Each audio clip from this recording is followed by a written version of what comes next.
So you're in the gym, you're getting it done, you're working hard, you're in the middle of your dumbbell row sets, and you're doing 120 pounds in each arm. You're feeling like top of the world, king of the hill. And then you finish your set and you look right next to you and you just see this massive dude who obviously he's on steroids. And so, you're curious, so you go on your phone and you go to a actually kind of interesting website called Muscle and Fitness, and you look up what are the major steroids that people use in bodybuilding. And you see a list, and you're going down this list, and as good as the website is, it's not really explaining what steroids are. What is a steroid? And why does it say anabolic? Well, you know what? Let's talk about the science behind that. Welcome to The Science Behind That with Atticus Hamilton. Hello, all you scientists, and welcome on back to The Science Behind That podcast. I'm your host, Atticus Hamilton, and as you heard from the intro, that is right. Today we're going to be talking about steroids, specifically anabolic steroids for bodybuilding. And so I'm sure you guys have already noticed that this, from the timestamp, that this episode is definitely longer than all of my other episodes in the past. That is because we have a lot to cover, and asking what is a steroid isn't a very simple question or an easy question. So I'm going to attempt to break down the science behind all of this, by sort of discussing 4 different points here. So the first part of this is obviously going to be what is a steroid.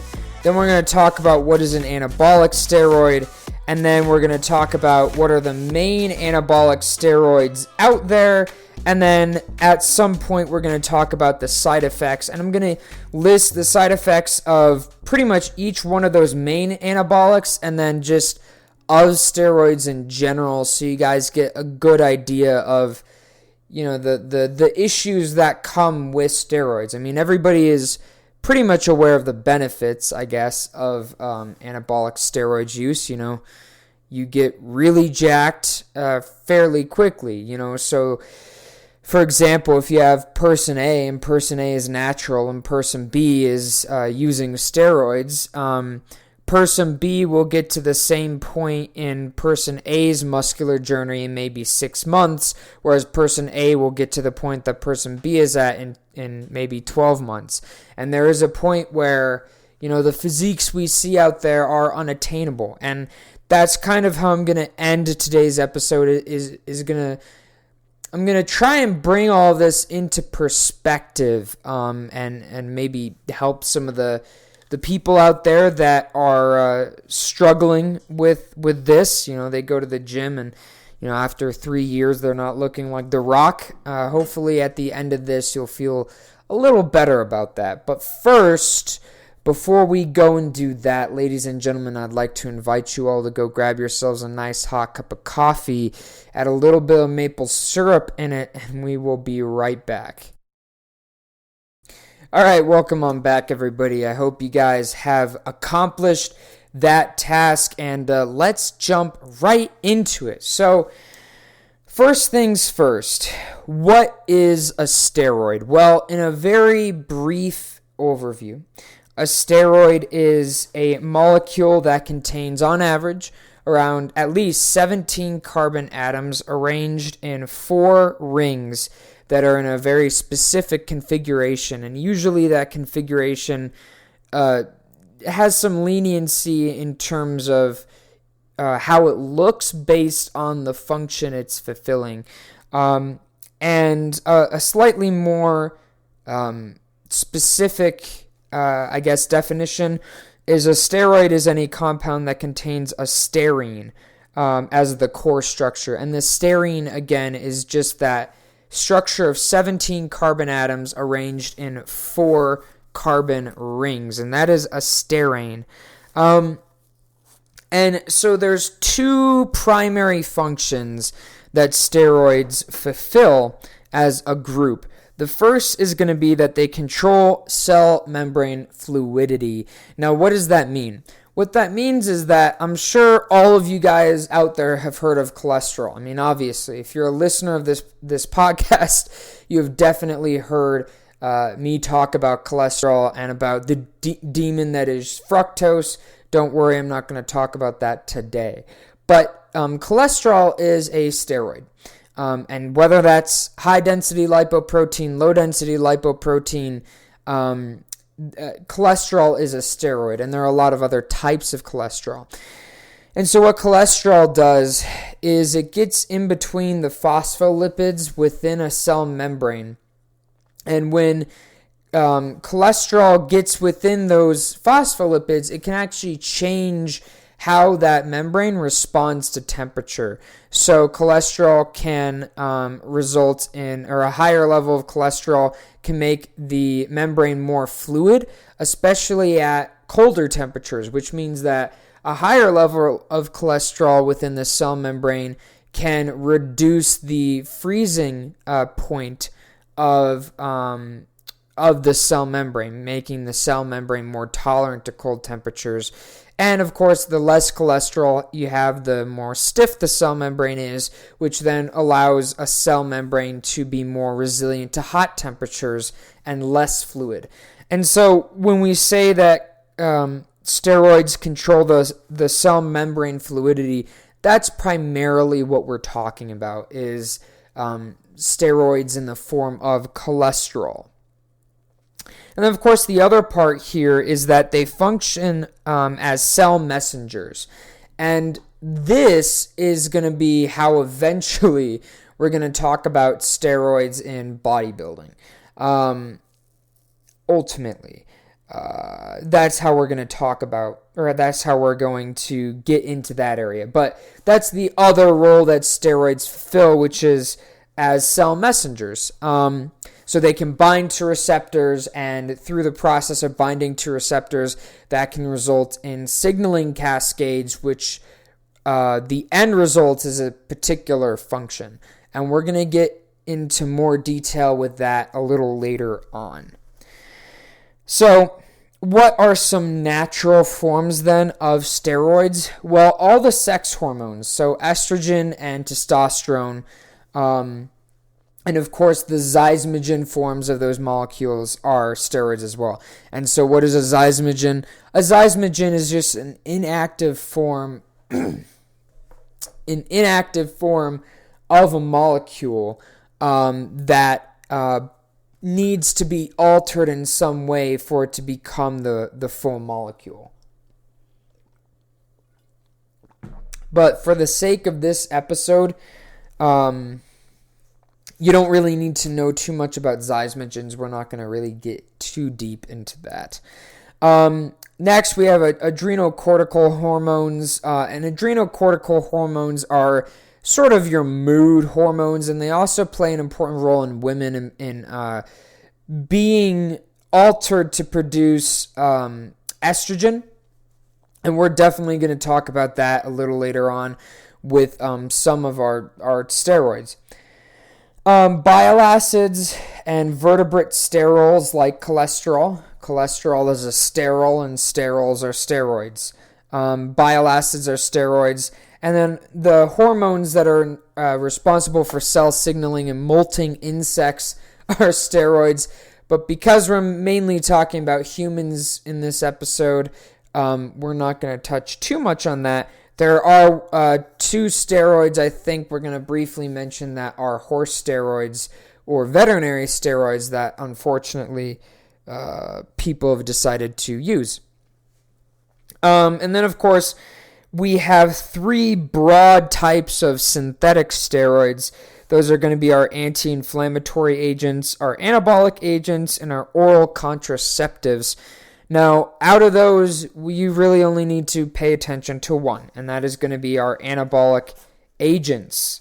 And so that leads us into part 2 here, which is, what is an anabolic steroid? And a little note for you guys, This is going to be the most science-heavy portion of this podcast.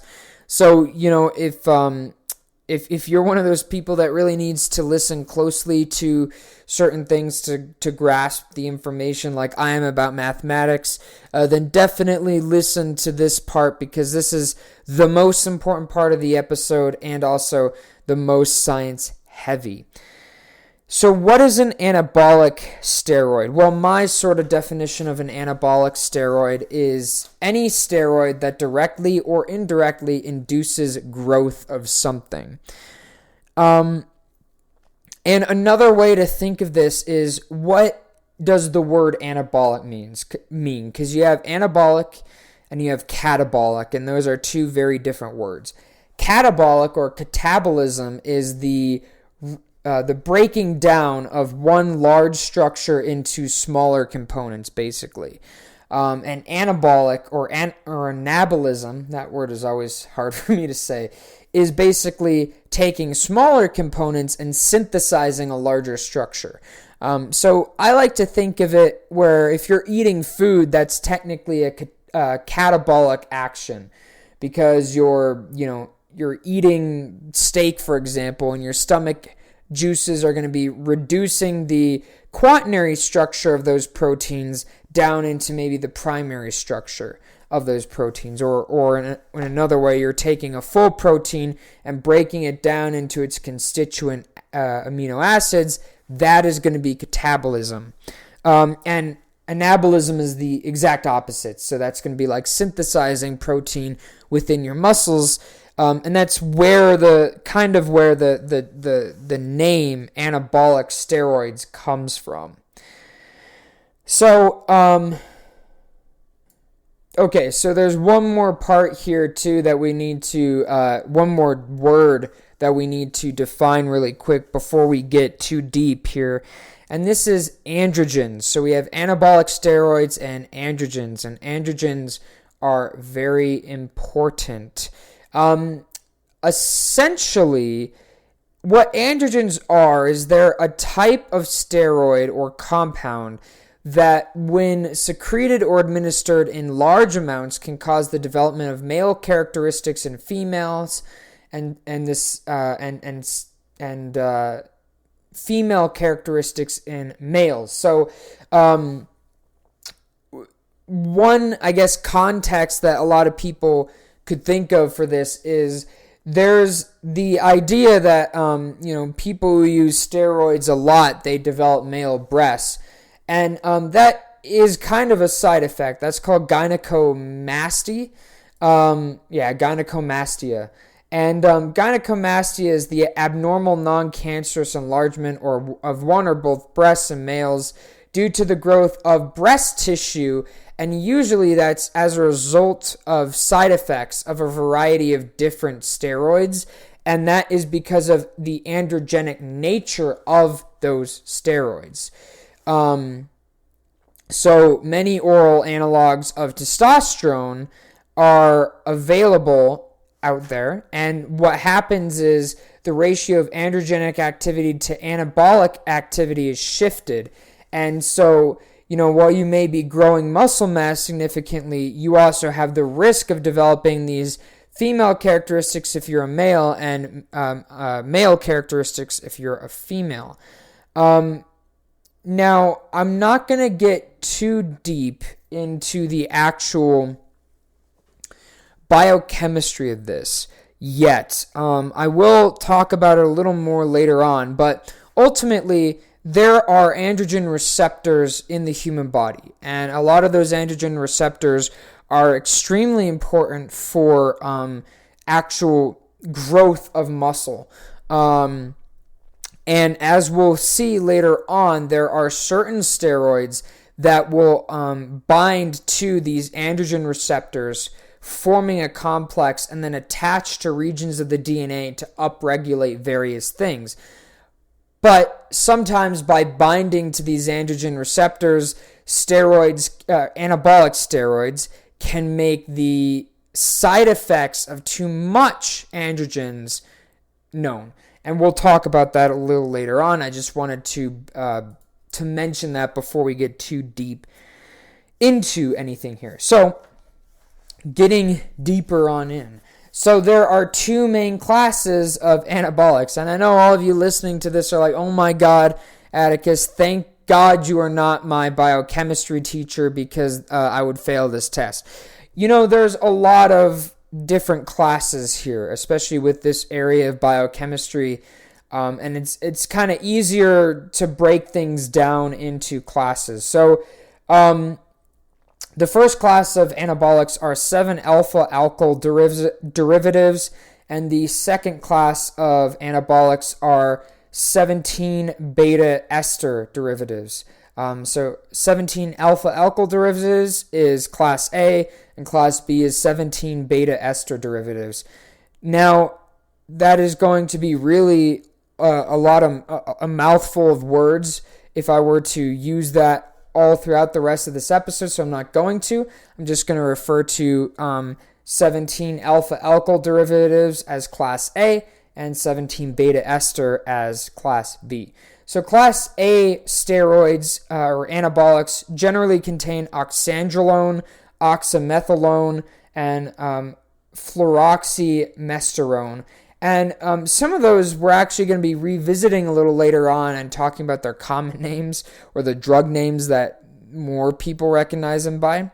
And then class B is by far the much larger class. These are going to be directly testosterone derivatives, direct testosterone related compounds. So we have testosterone cypionate, testosterone eanthonate, testosterone heptalate, testosterone propionate, niandrolone deconate, and that's going to be very important. That is also called dianobolin. So I'm sure you guys have heard of that, but sorry, not dianobolin. Decadurabolin is niandrolone deconate. Is also called decadurabolin. We'll talk more about that one in detail later on because that is an important one. And then that's followed by niandrolone phenpropionate and then dromostanolone. All right, I know that was a lot. So from here we're going to start breaking down we're going to break down first two steroids. First one is going to be that second to last one I read to you guys, niandrolone phenpropionate. And so this one is important because this was one of the first anabolic steroids to be used by athletes in 1960. It's an 18 carbon length steroid, and it is an androgenic steroid. So what does that mean? What that means is it is an androgen receptor antagonist, and it binds to this receptor. And so, or not antagonist, agonist. And so this kind of leads us into a nice segue. What is the difference between an antagonist and an agonist? An antagonist, you could think of it as like someone antagonizing you. An antagonist inhibits the function of a receptor, of a protein, of a sugar, whatever. An antagonist is something that inhibits the function of something else. And an agonist usually is something that upregulates or enhances the function of something else. So in the case of nandrolone phenpropionate, that is an androgen receptor agonist. And so that means it enhances the effects of the androgen receptor. And so what happens? Well, this particular anabolic, when it is administered, and if I remember correctly, this is an injection administered compound. When it is administered, it binds to the androgen receptor, and these two form a complex through a mechanism which I'm going to spare you the painful details of. Forms a complex, and it goes through the cell wall, through the cytoplasm, into the nucleus. And once it's in the nucleus, it binds to very specific regions of the genome and upregulates gene function and whatever it binds to. We're going to talk a little bit further about that later, but usually it's binding to either genes that upregulate the amount of nucleic acid that can be stored in skeletal muscle cells, or upregulating the rate of protein production, or it could be upregulating the efficiency the muscles are able to use oxygen at. There's a variety of different things it could be upregulating, but in a broad sense, that is one method by which a lot of steroids work. So in the future, if you ever hear androgen receptor agonist when talking about steroids, you can just think of that very basic sort of definition of what they're doing, because it's going to be slightly different for each steroid, but very simply, it's going to bind to that receptor.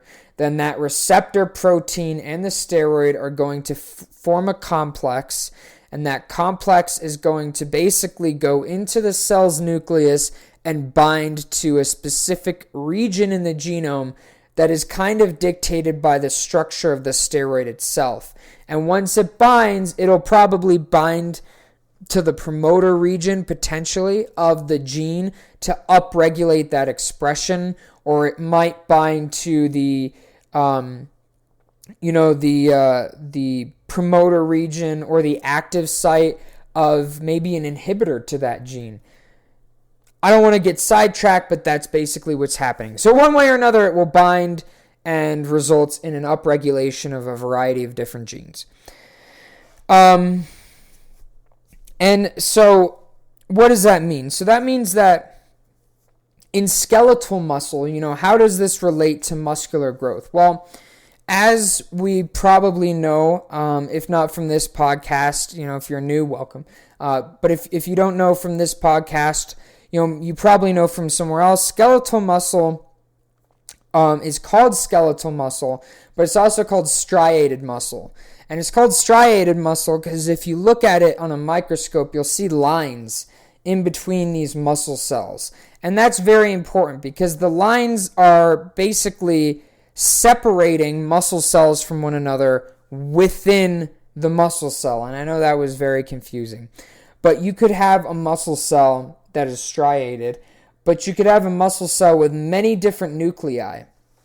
And in a general sense, the more nuclei per myocyte you have, the larger that muscle will get. And that's the whole point of working out too, because along with resulting in a lot of other mechanisms to induce muscular growth, one of the biggest things is that by working out through a variety of different mechanisms, you have more nuclei that are present inside those muscle cells, and the more nuclei you have, the larger the myocytes become, the stronger they are, etc. Because the more nuclei you have, the more of the myocyte itself that those nuclei can control. And so in skeletal muscle, then, anabolic steroids generally regulate the transcription of target genes that control the accumulation of DNA. And so this kind of gets back to what we were talking about, which is the more DNA you have within a myocyte, the more nuclei you have, and the more nuclei you have, the bigger the muscle can get because the more control it has over the myocytes. Right? The more control the nuclei have over the myocytes. And so more nutrients can get to the farthest distal regions of that myocyte, meaning that they can grow bigger and they can be stronger and they can lift a heavier load. Steroids within muscles also upregulate the number of androgen receptors, which therefore enables increased training and increased intensity and increase muscle growth. So in addition to the steroids just binding to the androgen receptors and then binding to their target gene, they'll also upregulate the prevalence or increase the prevalence of those androgen receptors on muscle cells themselves, and that therefore allows for more steroid to bind, and it's just a self-magnifying thing, which is also why with a lot of steroids, you see really significant estrogen effects, and of course side effects like gynecomastia, and that's why that happens with steroids or with certain anabolics. And of course, they also stimulate the brain and stimulate the production of IGF-1. And we've talked a little bit about IGF-1 and what it does. IGF-1 functions very similarly to your regular sort of anabolics. Because I'm already at almost 30 minutes here, I'm at like 25 minutes, I'm going to spare the deep details about how IGF-1 works. If you are curious to know the specifics, definitely listen to my episode about deer antler velvet, because I do go into a lot of detail there about how IGF-1 increases muscular growth, because it does, and it's very interesting. So we talked about nandrolone phenpropionate, and so one thing I would like to talk about is, before we get into the side effects, is the other one, decadurabolin, or nandrolone deconate. So both of the nandrolones are associated with increased muscle mass, increased anabolic activity over androgenic activity, which means you see more muscle growth over the production of estrogen. Therefore, you have less of an increase of the sort of female side effects in men and male side effects in women, as you do with other steroids. And both are slow acting, which is kind of interesting. So they're both slow acting steroids. However, they promote nitrogen retention in muscles, which therefore, much like with what we talked about the nucleus, because there's more nitrogen in the muscles, there's more material that the muscle cells can use to synthesize amino acids and proteins. That increases muscular size, decreases joint pain, and it decreases joint pain for a very similar reason. The more nitrogen, the more ease of ability of synthesis of collagen. And a lot of joint pain happens when you have a reduction in collagen at joint sites that results in bones kind of grinding on bones, which is where the pain comes from. And then one more very important steroid I'd like to talk about here really quick before we go into side effects is called dromostanolone. And this is a synthetic anabolic steroid with anti-estrogenic effects. And this is important because a lot of people will use dromostanolone to sort of counteract the negative side effects of the negative estrogenic side effects of some of their other steroids, because this has an anti-estrogenic effect. Now, how does that work? We're going to talk about that in a little bit. But basically, in addition to having an anti-estrogenic effect, dromostanolone results in an increased retention of nitrogen, phosphorus, and potassium, which results in an increase of protein anabolism and a decrease of amino acid catabolism, and an increase of density and firmness of the muscle. And so, getting back to the anti-estrogenic effects, the question here then that I'm sure a lot of you are asking is, what is the mechanism by which that happens? So, basically, this steroid will inhibit the aromatase enzyme. And some of you are like, what? What is the aromatase enzyme? The aromatase enzyme is an enzyme that converts androgenic compounds into estrogen. Now, it is a little more complicated than that, and I am trying to shorten it a little bit because I don't want this episode to be too confusing, which I have a feeling it might be. But ultimately, aromatase is an enzyme that catalyzes a conversion of androgens into active form estrogen. And this kind of gets back to what we were talking about at the very beginning with zysmogens. But this compound prohibits, dromostanolone prohibits aromatase from doing that. It prohibits the aromatase from converting androgens into estrogen, which is why some people will use dromostanolone with other compounds, especially testosterone. Testosterone is probably one of the safest steroids to use in terms of minimizing negative side effects, although it does still result in an upregulation of estrogen because you're producing more androgens. And so a lot of people will take testosterone or TRT along with dromosterone to reduce the side effects of increased estrogen levels that are being produced from that testosterone. Okay, now I know that was a lot.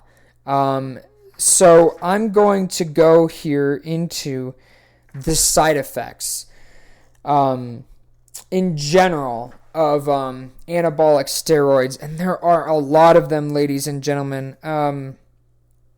So let me grab a sip of water first. I did take some creatine today, though, so make sure to hydrate if you're doing that.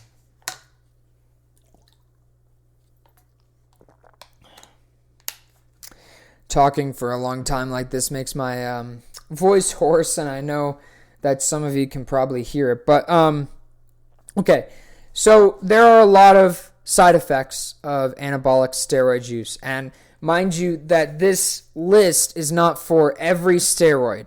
This is it's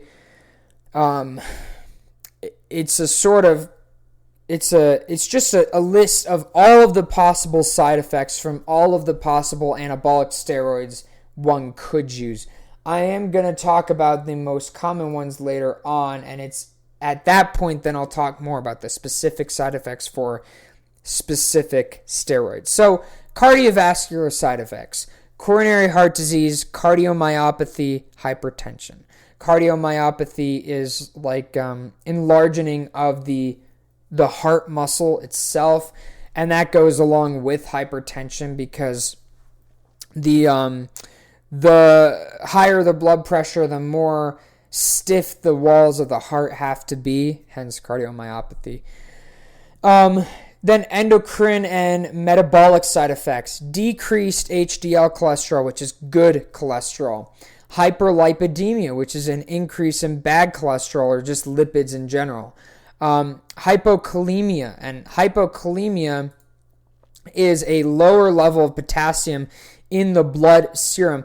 And why would this occur? Well, it makes a lot of sense because one of the benefits of even some of those steroids that I read off to you was high intramuscular potassium levels along with nitrogen levels. And so that's where the hypokalemia comes into play. It is important to note that mild low potassium doesn't usually cause symptoms.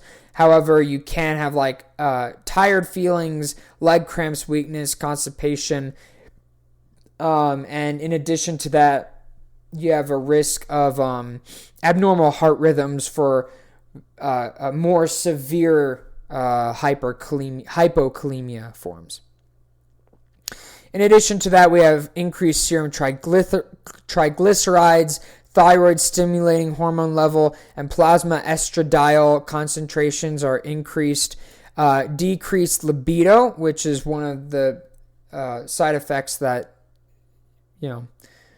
people dislike the most, and of course gynecomastia, we talked about that. The development of female breast tissue in males.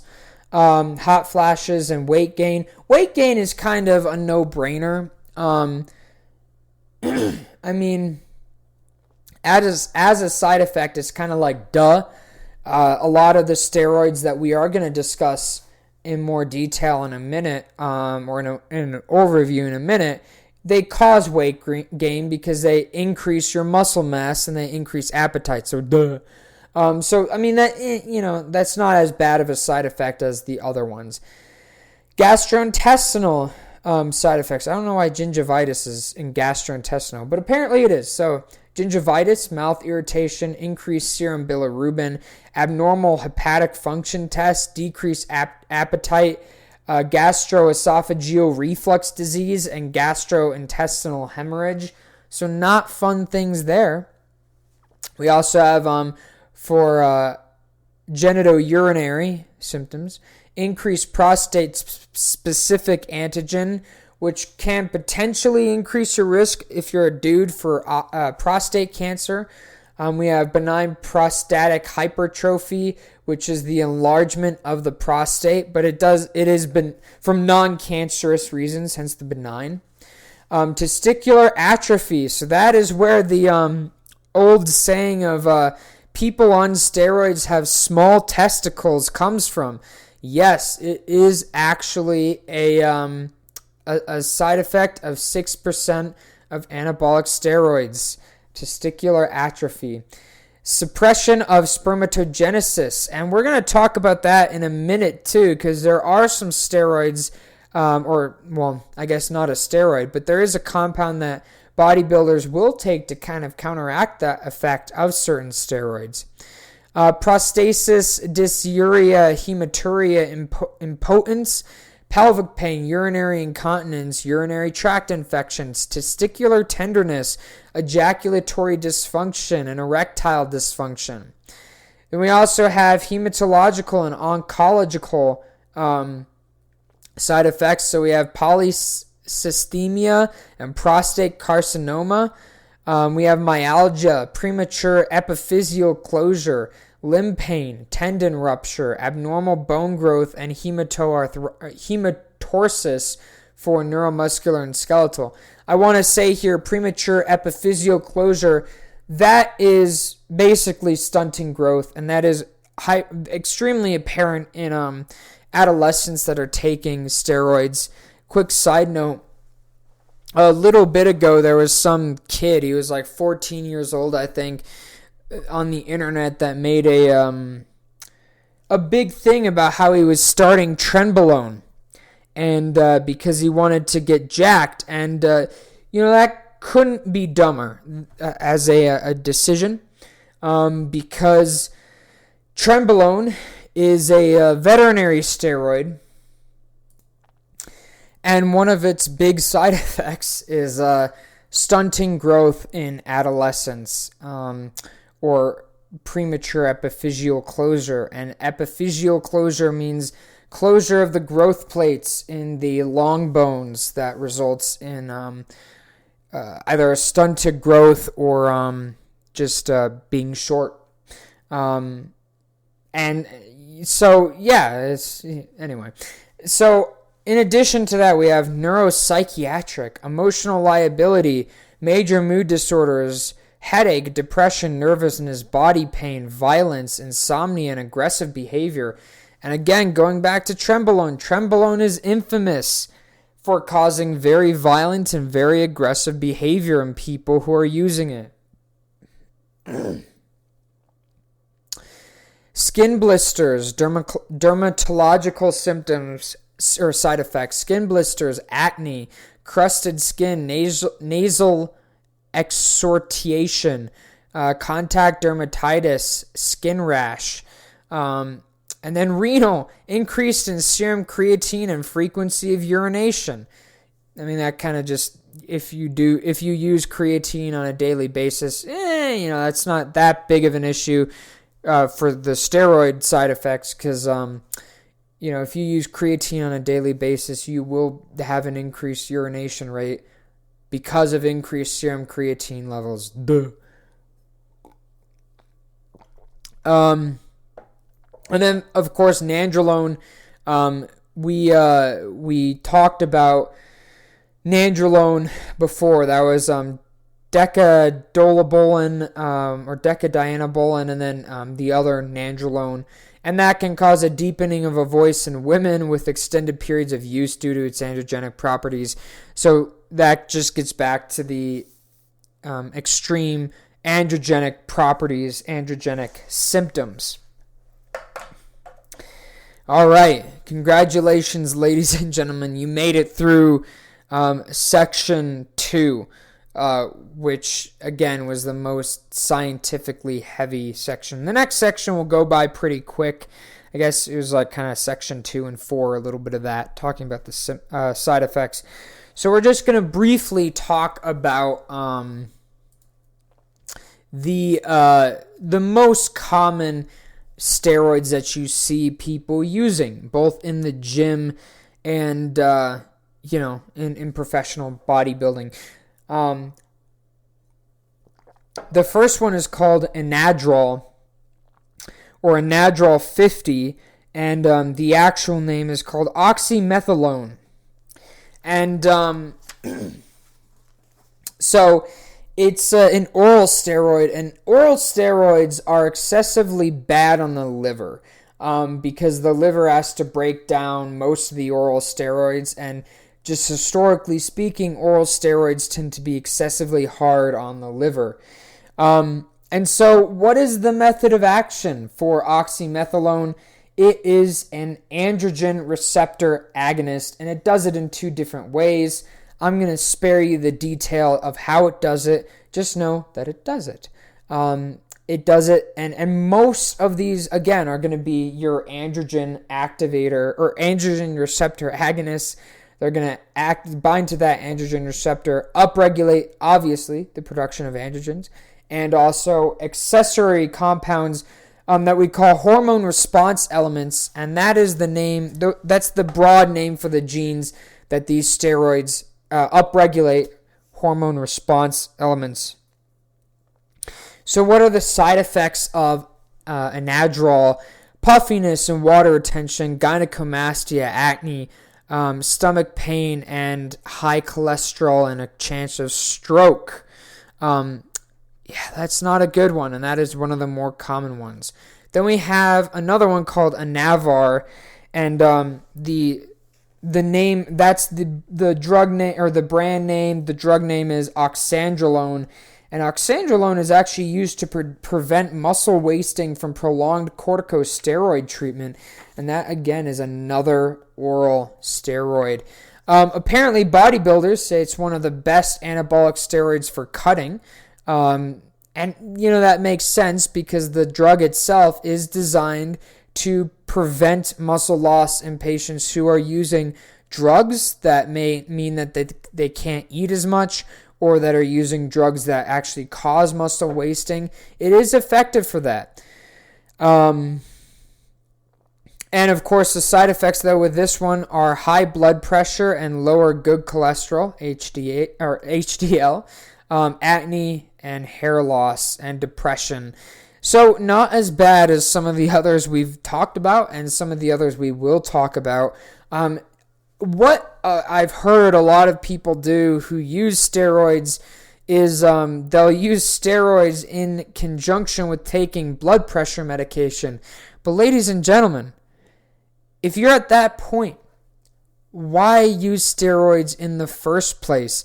I'm going to take a minute here and invite all of you guys out there listening to this to go and look up the Bronze and Silver Age bodybuilders. Pretty much all of them were natural.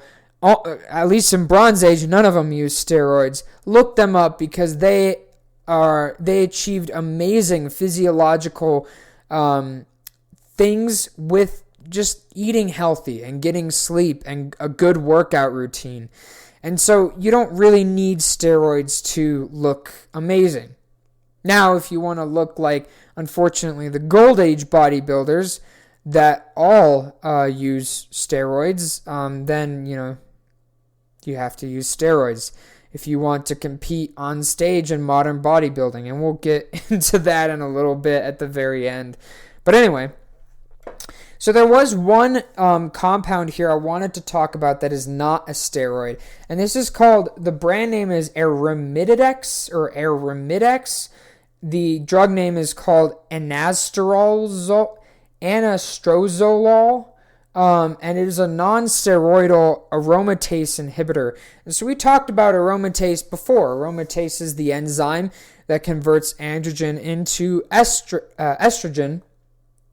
And Arimidex inhibits aromatase from functioning, just like the other steroid we talked about at the very beginning, although this isn't even a steroid.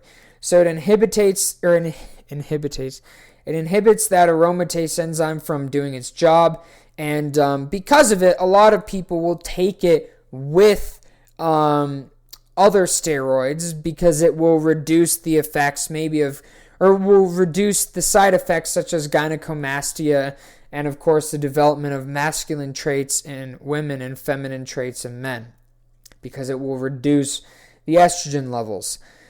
Side effects, it does have some though. Heart issues, so we're looking at cardiovascular disease, hypertension, fatigue, headaches, hot flashes, arthralgia and myalgia, osteoporosis, and depression. So again, not awesome.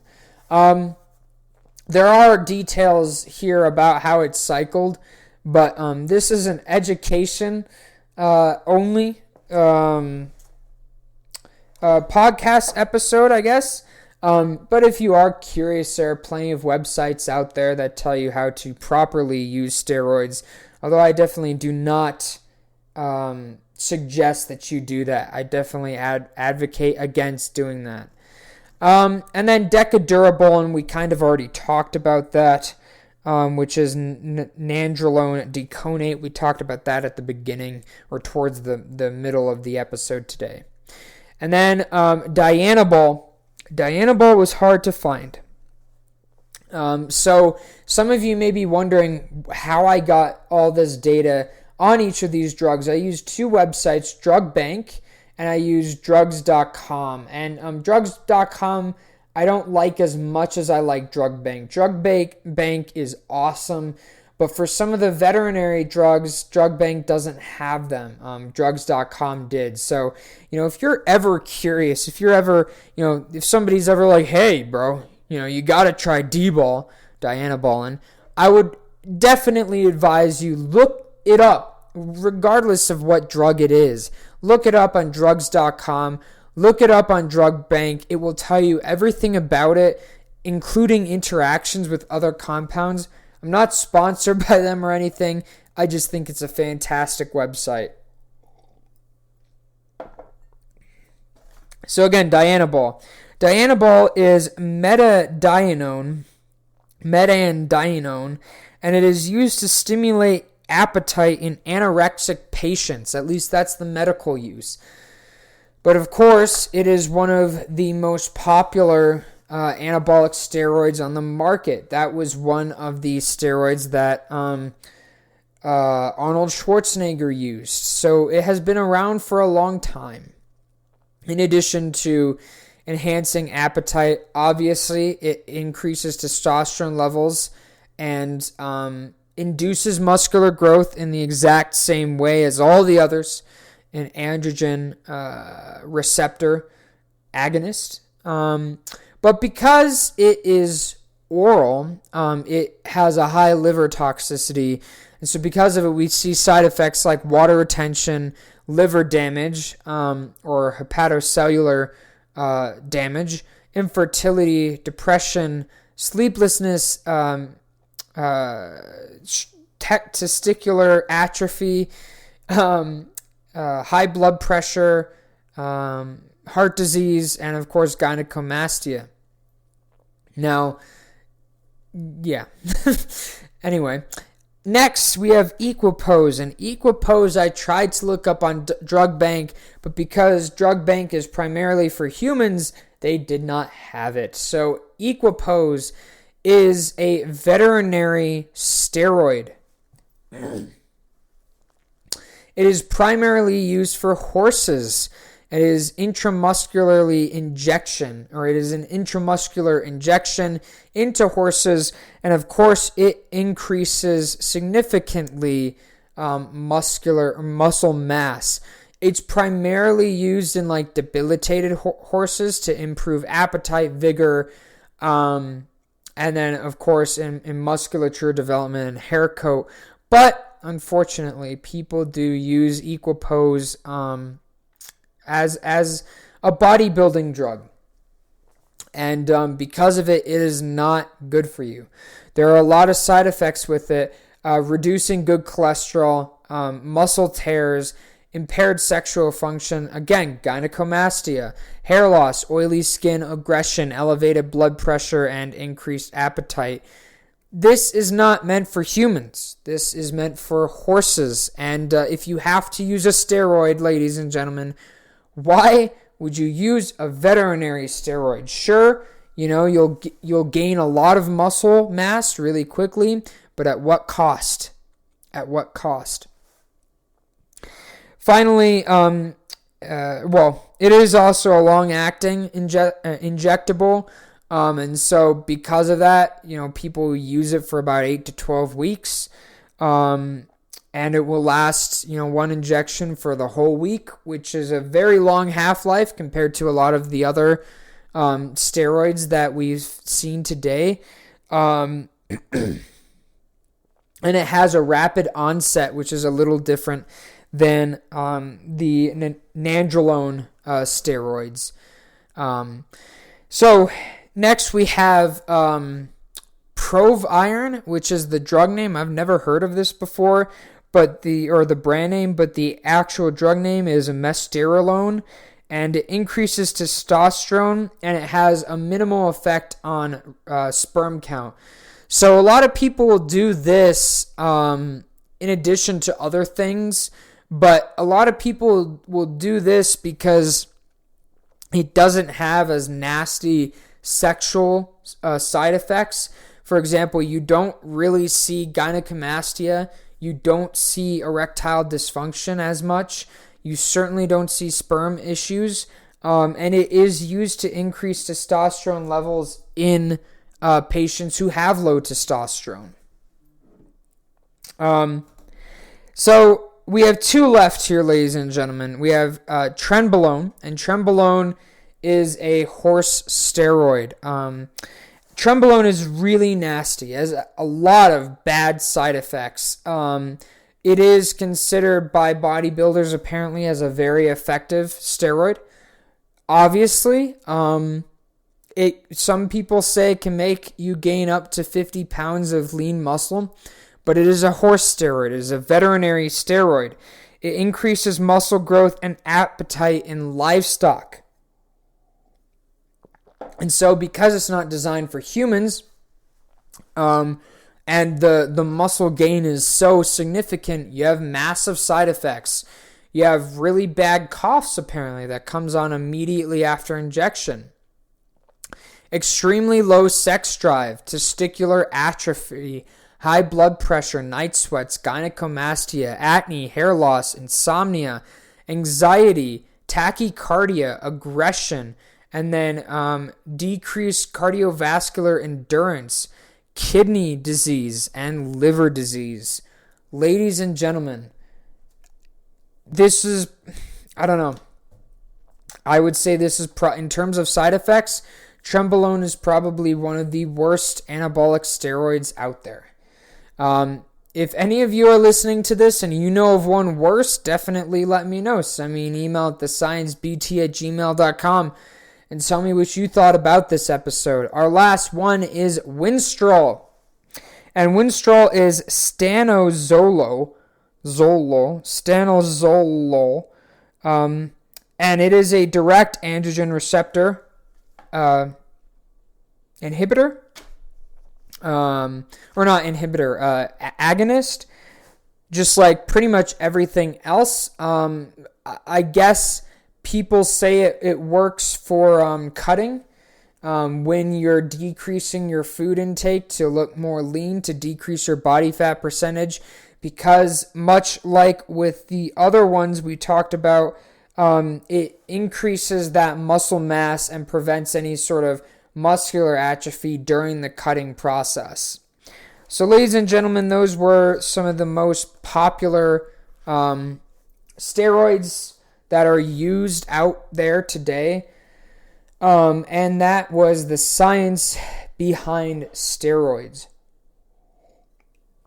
So I hope you enjoyed today's episode. I would like to finish with just this final sort of note, sort of a PSA, I guess. Ladies and gentlemen, if you have the option to not use steroids, don't do it. Just don't. Please don't. And I bring this up because it is increasing. 2.7% of students aged 9 to 13 use anabolic steroids. 4.7% of students 12 to 17 use steroids. 6.6% of students that are 17 and up use steroids. 54% of bodybuilders use steroids or competitive, and that's on the what's the word? The hobbyist competitors, so the non-professional circuit, 54% use steroids, and over 90% of professional bodybuilders use steroids. And this is, of course, in the U.S., and I know that that data is going to change based on where you are. But ladies and gentlemen, just don't do it. The best thing you can do is build your physique naturally. Eat healthy. Eat a good diet. Plenty of calories if you're trying to gain muscle mass. Get good sleep. Stick to a good workout routine. And there's plenty of information out there about that. There's a book I really liked, and I still like now. It's a fun book to read. It's called Strength Training Anatomy. Give that a look if you're really into growing your muscle gains naturally. The thing I wanted to finish off here with, before I give you the brief name of the sources I use for this, the thing I wanted to finish here is, in the Silver Age and Bronze Age of bodybuilding, it was very much about health, and it was about pushing your body to the genetic limit, basically, to see what your body is capable of. But these days, at least in the professional circuit, it seems like that mentality is gone, and that it's just about being as big as possible. And because of it, we see bodybuilders developing lifelong diseases. They may be dying at young ages, 40, and that's a lot of it is directly down to their steroid use. So ladies and gentlemen, I would definitely advise you don't use steroids. And if you are curious or want more information about this stuff, there was a paper called Anabolic Steroids published, and it's you can find it at the National Library of Medicine and their National Center for Biotechnology and Information. And it was a continuing education activity for physicians. Very interesting. And then, of course, just the basic information on what a steroid is, Encyclopedia Britannica. Of course, that's not a research paper, but that's just for a basic overview of steroids and what they are. So, ladies and gentlemen, and of course, Drug Bank and drugs.com. Ladies and gentlemen, I hope you enjoyed today's episode of the Science Behind That podcast. I had a lot of fun making it. I know it was a long one. Until then, I will see you on Monday. And remember, ladies and gentlemen, stand up and question everything.